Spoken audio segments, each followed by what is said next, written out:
BJP के संगठन मंत्री चंद्रशेखर को अब तेलंगाना की जिम्मेदारी दे दी गई है। चंद्रशेखर को तेलंगाना में बीजेपी संगठन के प्रदेश महामंत्री की जिम्मेदारी दी गई है। चंद्रशेखर की जिम्मेदारी बदलने के न्यूज 18 ने 3 दिन पहले ही संकेत दे दिए थे। हमारे सूत्रों ने बताया था कि चंद्रशेखर ने बीजेपी के राष्ट्रीय अध्यक्ष जेपी नड्डा से मुलाकात कर कहा था कि राजस्थान में चुनाव हो चुके हैं और सरकार अच्छा काम कर रही है, इसलिए अब मुझे दूसरे काम में लगाया जाए। अब बीजेपी ने उन्हें तेलंगाना की जिम्मेदारी दे दी और न्यूज 18 राजस्थान की खबर पर मोहर लग गई है। अब बड़ा सवाल ये कि राजस्थान में बीजेपी किसे संगठन मंत्री बनाएगी, ये अपडेट भी हम आपको सबसे पहले देंगे।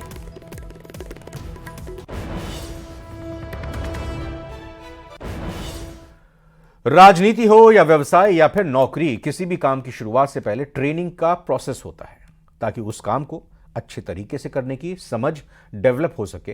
बात प्रदेश की सियासत की करें तो कल यानी मंगलवार को पहली बार विधायक बने नेताओं को प्रशिक्षण देने का कार्यक्रम आयोजित हो रहा है ताकि नए विधायक विधानसभा की कार्यप्रणाली को बारीकी से समझ सकें। नए विधायकों के लिए ट्रेनिंग पाठशाला। एक दिन की कार्यशाला में विधायक होंगे ट्रेंड, सीखेंगे विधानसभा की कार्यप्रणाली के गुर।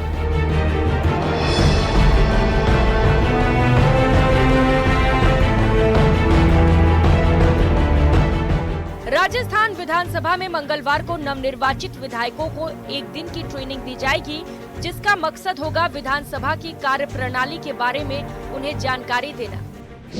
मंगलवार सुबह करीब 10:30 बजे होगा ट्रेनिंग पाठशाला का उद्घाटन। उपराष्ट्रपति जगदीप धनखड़ करेंगे। विधानसभा अध्यक्ष वासुदेव देवनानी ने विधायकों को दी जाने वाली एक दिन के ट्रेनिंग के बारे में जानकारी दी। कल हमने प्रातःकाल से सायंकाल तक नए और पुराने हमने सभी को आमंत्रित किया है। नए विधायकों के लिए ज़्यादा आवश्यक है और जो पहले से हैं उनका भी समय समय पर रिफ्रेश चीज़ों को होते रहें, इस दृष्टि से कल एक दिन का हमने प्रबोधन रखा है कार्यक्रम। जैसे सुबह उद्घाटन है, उद्घाटन सत्र में राज्यसभा के जो सभापति हैं, अपने देश के उपराष्ट्रपति भी हैं, माननीय धनखड़ जी, उनका उद्घाटन कार्यक्रम है। उद्घाटन कार्यक्रम में निश्चित रूप से उनके अनुभवों का उनको लाभ मिलेगा विधायकों को। 16वीं विधानसभा के लिए पहली बार निर्वाचित हुए विधायकों को इस पाठशाला में ट्रेनिंग दी जाएगी, जिसमें उन्हें विधानसभा की प्रक्रिया और संचालन के अलावा नियम, संसदीय परंपराओं के साथ साथ प्रश्नकाल और शून्यकाल की भी जानकारी दी जाएगी। इसके अलावा संसदीय समितियां, संसदीय विशेषाधिकार, विधेयक पारण, बजट प्रबंधन और कटौती प्रस्ताव के साथ साथ संसदीय प्रस्तावों के बारे में नए विधायकों को ट्रेनिंग सेशन में जानकारी दी जाएगी। 16वीं विधानसभा में 73 नए विधायक चुनकर आए हैं, जिसमें बीजेपी के 45, कांग्रेस के 21, आदिवासी पार्टी के 2 और निर्दलीय 5 विधायक पहली बार विधानसभा पहुंचे हैं।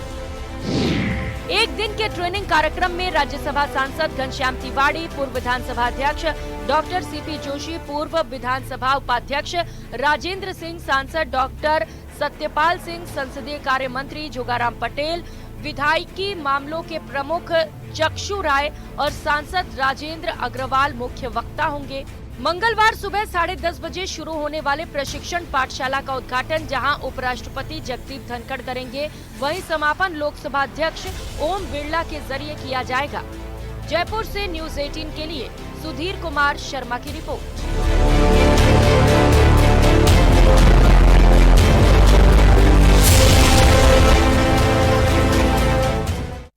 राजसमंद में मकर संक्रांति का पर्व आज हर्षोल्लास के साथ मनाया गया और इस अवसर पर विधायक दीप्ति माहेश्वरी की तरफ से खेलकूद प्रतियोगिता का आयोजन किया गया, जिसमें विधायक ने खुद पारंपरिक खेल सितोलिया, रस्साकशी और कुर्सी रेस प्रतियोगिताओं में हिस्सा लिया। इस आयोजन में बड़ी संख्या में बीजेपी कार्यकर्ताओं के साथ ही ग्रामीणों ने भी खेलकूद प्रतियोगिताओं का आनंद लिया। इस खेलकूद प्रतियोगिता के आयोजन का जायजा लिया हमारे संवाददाता ने, आइए दिखाते हैं। राजसमंद जिले में मकर संक्रांति का पर्व हर्षोल्लास के साथ मनाया जा रहा है और सबसे बड़ी बात यह है कि राजसमंद जिले में जो परंपराएं निभाई जाती है, आज भी वल्लभ संप्रदाय के अनुसार ही परंपराएं निभाई जाती है। यहाँ पर बाण स्नान और खेलकूद प्रतियोगिता का आयोजन किया जाता है। और इस वक्त हम खड़े हैं शहर की श्रीराम वाटिका में, जहाँ विधायक दीप्ति माहेश्वरी की ओर से खेलकूद प्रतियोगिताओं का आयोजन किया जा रहा है। क्या कुछ इस आयोजन का उद्देश्य और क्या कुछ है, विधायक खुद हमारे साथ है। मैडम, मकर संक्रांति का पर्व है, आप खेल की ओर से खेलकूद प्रतियोगिता करवाई जा रही, क्या मोटिव है इसके पीछे? कोई मोटिव नहीं है। आज संक्रांत का त्योहार है और हमने सोचा पूरे भारतीय जनता पार्टी के परिवार के साथ इससे अच्छा मौका नहीं हो सकता हम लोग ये संक्रांत का त्योहार मनाने के लिए, इसलिए सब पूरे ग्रामीण मंडल, नगर मंडल मिलकर आज यहाँ पर संक्रांत का त्योहार साथ में मना रहे हैं। कुर्सी रेस प्रतियोगिता हो रही थी थोड़ी देर पहले, कुर्सी की सबसे बड़ी दावेदार कुर्सी रेस में हार गए। ऐसा कुछ भी नहीं है। कुर्सी तो ऑलरेडी मुझे यहाँ राजसमंद विधानसभा के सभी ने आशीर्वाद देकर दिए और मेरा सबसे पहला कर्तव्य इस कुर्सी को जो इन्होंने मुझे दी है उसके प्रति अपना समर्पण देना है, वो ही सबसे बड़ी है। कार्यकर्ताओं को क्या संदेश देना चाहती है इस प्रतियोगिता के और इस आयोजन के जरिए? कि चुनाव में सब कुछ भी हो लेकिन हम सब मिलकर एक हैं, हमारा परिवार एक है और खेल से बेहतर तरीका नहीं होता वापस जुड़ने का। धन्यवाद। इस तरीके से खेल में उत्साह देखने को मिल रहा है, खेल प्रतियोगिता में उत्साह देखने मिल रहा है। अब राजसमंद की जनता भी उतनी उम्मीदों से यहाँ के विकास को लेकर आपकी तरफ उम्मीद पर। बिल्कुल, वो तो मुझे लगता है कि आपको रिजल्ट नहीं बताया होगा कि जिस तरीके से राजसमंद की पूरी अगर हम कहें जिला में सबसे ज्यादा आशीर्वाद अगर दिया है तो राजसमंद की जनता ने दिया है। उम्मीदें ज्यादा है लेकिन ताकत भी ये जनता ही देती है कि मैं इनके प्रति समर्पित रहकर काम कर सकूं। क्या ऐसे आयोजन होते रहेंगे? बिल्कुल होते रहेंगे, ऐसे आयोजन होने चाहिए। और मीडिया के भाइयों को भी मैं बोलूंगी कि आप लोग यहाँ पे इंटरव्यू ना लें और आए और इस आयोजन में हमारे साथ खेलें। बहुत बहुत शुक्रिया। तो ये थी विधायक दीप्ति माहेश्वरी, जिनका कहना है कि जनता के प्यार और स्नेह के बाद उनकी उम्मीदें काफी बढ़ गई है और ये जो उम्मीदों का सिलसिला है वो आगे भी लगातार जारी रहेगा। अंकित सनाटी, news 18 Rajasthan, Rajsamand.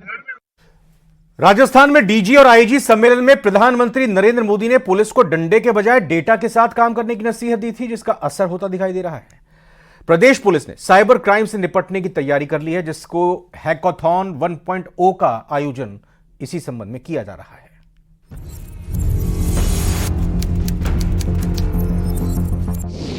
Cyber crime से निपटने की तैयारी, प्रदेश में हैकाथॉन 1.0 का आयोजन, साइबर सुरक्षा और मजबूत करने की कोशिश।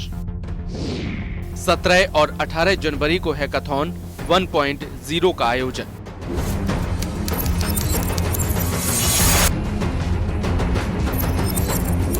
पीएम मोदी की नसीहत के बाद ही सही प्रदेश पुलिस साइबर क्राइम से निपटने की तैयारी कर रही है, जिसके लिए 17 और 18 जनवरी को हैकाथॉन 1.0 का आयोजन होने जा रहा है। कार्यक्रम में जहां एक मंच पर साइबर सुरक्षा विशेषज्ञ जुटेंगे, वहीं 16 जनवरी को हैकाथॉन 1.0 से एक दिन पहले मंगलवार शाम 5 बजे राजस्थान पुलिस एकेडमी में 300 ड्रोन से आकर्षक ड्रोन शो आयोजन किया जाएगा, जिसमें सीएम भजनलाल शर्मा मुख्य अतिथि होंगे। ड्रोन शो के दौरान विशेषज्ञ अलग अलग तकनीकों से युक्त ड्रोन के बारे में जानकारी देंगे, जिसमें अलग अलग संस्थानों के प्रतिभागी हिस्सा लेंगे। जानकारी के मुताबिक साइबर हैकाथॉन में अलग अलग शैक्षणिक संस्थानों, उद्योगों, रिसर्च लैब और स्टार्टअप के करीब 1665 प्रतिभागियों ने रजिस्ट्रेशन कराया है, जिनकी करीब 300 टीमें 12 साइबर सुरक्षा से संबंधित समस्याओं का समाधान निकालने के लिए 36 घंटे तक लगातार काम करेंगी। हैकाथॉन के अंतिम चरण में 3 सर्वश्रेष्ठ टीम को समाधान पेश करने का मौका दिया जाएगा। हर एक टीम को इवेंट के अनुसार इनाम दिया जाएगा। इन टीमों के समाधानों का मूल्यांकन विशेषज्ञ समिति द्वारा किया जाएगा। 17-18 जनवरी को राजस्थान इंटरनेशनल सेंटर में राजस्थान पुलिस हैकाथन 1.0 कराने जा रही है। इसमें करीब 1200 स्टूडेंट्स 36 घंटे प्रॉब्लम स्टेटमेंट्स पे काम करेंगे, उन पे सोल्यूशन ढूंढेंगे और हम उनको एक attractive prize money total 20 lakh सभी जो विनर्स हैं उनको भी हम देंगे। साइबर क्राइम से कैसे खुद को बचाया जाए, इसके लिए आम लोगों को जागरूक करना भी पुलिस का मकसद है। इसके अलावा साइबर क्राइम से जुड़ी 12 चुनौतियों पर भी विशेष मंथन किया जाएगा, जिसमें पुलिस का फीडबैक सिस्टम विकसित करना, उन्हें AI AR का प्रशिक्षण देना, कैमरे में AI का उपयोग कर खुद को फैसला में सक्षम बनाना, FIR का AI और मशीन प्रोग्रामिंग से एकदम सही अधिनियम और धाराएं लगाना, फर्जी वेबसाइट्स की पहचान करना, आने वाले ऐड और कस्टमर केयर के नंबरों की पहचान करना, निजी स्वामित्व वाले कैमरों की जियो टैगिंग करने की प्रणाली विकसित करना, फाइनेंशियल फ्रॉड के डाटा का विश्लेषण करने के लिए सॉफ्टवेयर बनाना, डीप फेक तकनीक का सहारा लेकर अपराध करने वालों को ढूंढना, 1930 हेल्पलाइन को और अधिक विकसित करना, एंटी ड्रोन सिस्टम विकसित करना, डार्क वेब पर डाटा की मॉनिटरिंग एवं क्रिप्टो करेंसी के पैसे का अनुसंधान करना शामिल है। अभी हाल ही में डीजी जो कॉन्फ्रेंस हुई थी, माननीय प्रधानमंत्री जी भी यहाँ जयपुर आए थे, उनका भी इस साइबर क्राइम और साइबर सिक्योरिटी पे काफ़ी जोर था और उन्होंने भी निर्देश दिए कि इस तरह के हैकेथन अब पुलिस डिपार्टमेंट्स भी कराएं। तो मुझे खुशी है कि इस साइबर क्राइम को रोकने के लिए राजस्थान पुलिस मेरे ख्याल से कुछ ही स्टेट्स जैसा है जिसमें ये इस तरह का पुलिस हैकेथन किया जा रहा है। 2 दिन तक चलने वाले इस हैकाथॉन का मकसद जहां साइबर ठगों के खिलाफ मजबूती को विकसित करने के साथ साथ आम जनता को अलग अलग तरीके से होने वाले साइबर क्राइम से जागरूक करना भी है। इस टीम में समाधान पेश करने वाली हर टीम को इवेंट के अनुसार इनाम दिया जाएगा। हैकाथॉन विजेताओं को अलग अलग श्रेणियों में कुल 20 लाख रुपए नगद पुरस्कार और प्रशस्ति पत्र दिए जाएंगे। साथ ही सभी टीमों को राजस्थान पुलिस के साथ इंटर्नशिप प्रोग्राम में भी शामिल किया जाएगा। जयपुर से न्यूज़ 18 राजस्थान के लिए अरबाज अहमद की रिपोर्ट।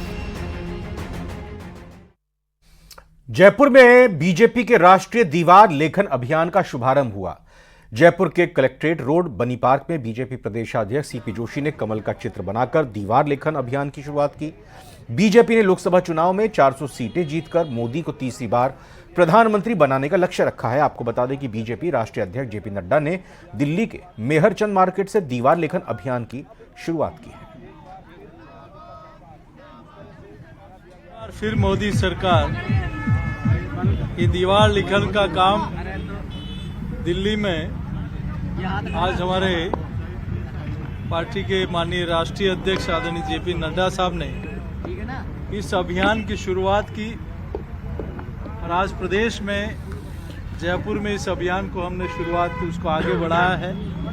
अब ये जिलों में, मंडल में, शक्ति केंद्र और प्रत्येक बूथ पर दीवार लिखन का काम होगा।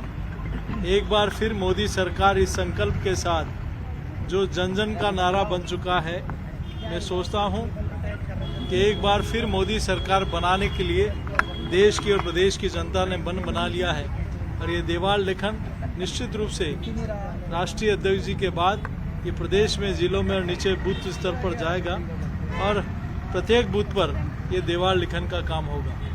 22 जनवरी को अयोध्या में होने वाले भगवान श्री राम मंदिर के प्राण प्रतिष्ठा महोत्सव को लेकर आदिवासी बाहुल्य डूंगरपुर जिले में भी काफी उत्साह देखा जा रहा है। विभिन्न हिंदू संगठनों की टोलियां गांव ढाणी तक पहुंच रही हैं और जय श्री राम के उद्घोष लगाते हुए आदिवासी परंपरा अनुसार घरों की दहलीज पर पीले चावल रखकर 22 जनवरी को होने वाले धार्मिक आयोजनों में हिस्सा लेने का निमंत्रण दे रही हैं। डूंगरपुर जिले में 22 जनवरी का दिन दिवाली के रूप में मनाए जाने की तैयारियां चल रही हैं। वहीं तैयारियों का जायजा लेने न्यूज़ 18 की टीम डूंगरपुर जिले के आदिवासी बाहुल्य चुंडावड़ा गांव पहुंची।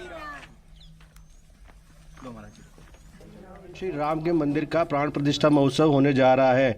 इस दिन का इंतजार डूंगरपुर वासियों को भी कई दिनों से था और इस दिन को यादगार बनाने के लिए डूंगरपुर जिले में विभिन्न हिंदू संगठनों की कई टोलियां आदिवासी इलाकों में घर घर जाकर निमंत्रण दे रही है। पीले चावल रखे जा रहे हैं, निमंत्रण पत्र बांटे जा रहे हैं और इस वक्त हमारे साथ एक ऐसी टोली है जो घर घर जाकर गाँवों में, झोपड़ों में निमंत्रण दे रही है। सर, किस प्रकार का निमंत्रण? जय श्री राम, जय श्री राम। आज हम सभी राम भक्त इस चुंडावड़ा गांव के हर घर, हर ढाणी में जा रहे हैं और खुशी और उल्लास के साथ सभी राम भक्तों को ये कह रहे हैं कि सबरी के जो राम हैं, कई हजारों वर्ष में तपस्या करने के बाद में आज उनको अपना घर, अपना निवास मिला है।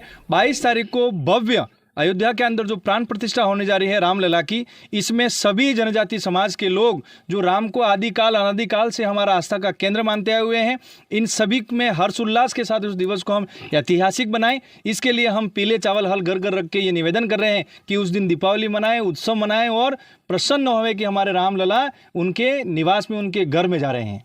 दीपावली की तरह मनाने की यहाँ पर बात की जा रही है। सर, आप बताएं पीले चावलों का क्या महत्व है आदिवासी इलाके में?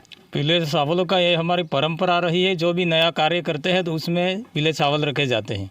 जिस तरह से राम जी के लिए जैसे नया उत्सव है इस साल में सबसे बड़ा दिवाली की तरह, और हमारे जिस तरह से विवाह वाजन में करते हैं उसी तरह राम के कार्य में और भगवान श्री राम के अयोध्या में जो मंदिर का उद्घाटन हो रहा है, इसके लिए हम हमारे परम गुरु श्री वाल्मीकि जी को ध्यान करते हुए और वाल्मीकि जी की परंपरा के अनुसार भक्ति परंपरा को चलाने के लिए इस शुभ अवसर पर सब आदिवासी समाज हमारा मिलके सबरी के वंशज होने के नाते हम ये चावल रख रहे हैं और श्री भगवान राम को हमारे घर घर आमंत्रण के लिए बुला रहे हैं। यहाँ पर किस प्रकार का उत्साह का माहौल है। भगवान श्री राम अपने मंदिर में विराजित होने वाले हैं 22 जनवरी को, और उस दिन को डूंगरपुर जिले में दिवाली की तरह मनाने की तैयारियां चल रही हैं। आदिवासी इलाके डूंगरपुर में गांव-गांव ढाणी में 22 जनवरी और मंदिर के प्राण प्रतिष्ठा महोत्सव को लेकर काफ़ी उत्साह देखा जा रहा है और लोग इस दिन का इंतजार कर रहे हैं। और कई प्रकार की तैयारियाँ जैसे मंदिरों की साफ सफाई और भजन कीर्तन, और 22 जनवरी को मंदिरों में कई प्रकार के धार्मिक अनुष्ठान भी होने वाले हैं। जयेश पवार, न्यूज़ 18 राजस्थान, डूंगरपुर। और इसी के साथ फिलहाल अभी प्रदेश हमारा की खबरों में इतना ही। आप बने रहिए न्यूज़ 18 राजस्थान के साथ।